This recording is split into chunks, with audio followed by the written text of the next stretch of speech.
I used to think hotel horror stories were exaggerated.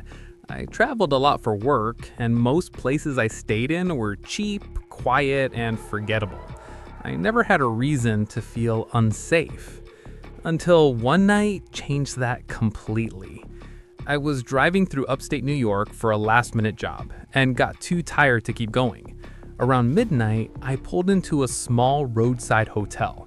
The kind of place with buzzing lights, faded signs, and barely any cars in the parking lot. Inside, the lobby was empty for a moment before a man slowly came out from a back room. He didn't greet me, just stared for a second too long before asking if I needed a room. His voice sounded dry, like he hadn't spoken in hours. He handed me a key, an actual metal key, not a card, and told me I'd be in room 214 on the second floor.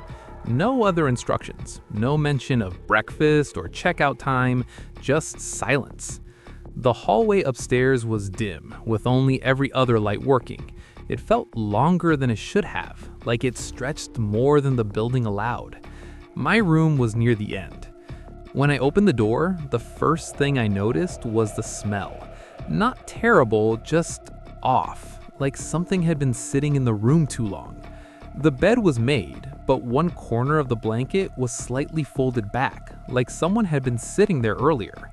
I told myself it was nothing, probably just rushed cleaning. I locked the door, dropped my bag, and turned on the TV for background noise. After a quick shower, I got into bed and tried to sleep. I don't know how long I was out, but I woke up suddenly with this weird feeling that I wasn't alone. At first, I thought it was just a dream.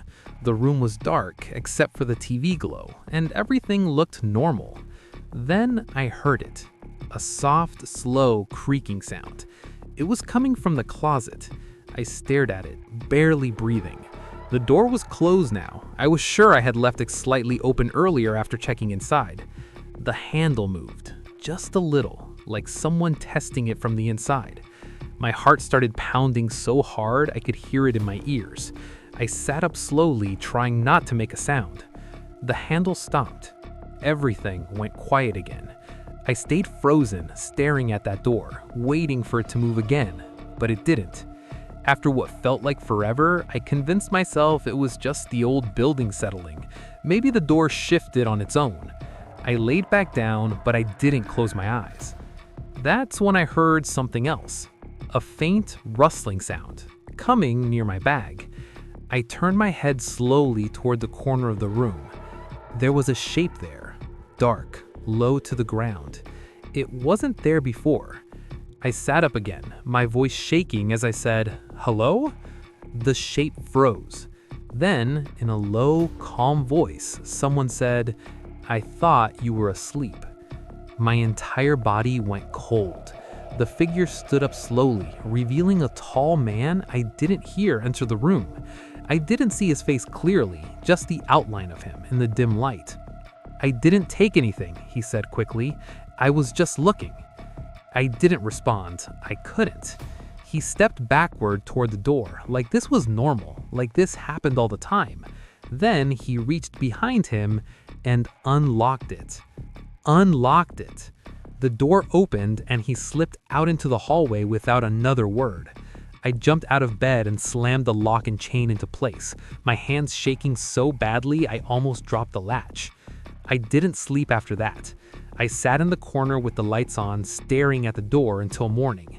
As soon as the sun came up, I packed everything and went downstairs. The same man from the night before was at the desk. I told him someone had been inside my room.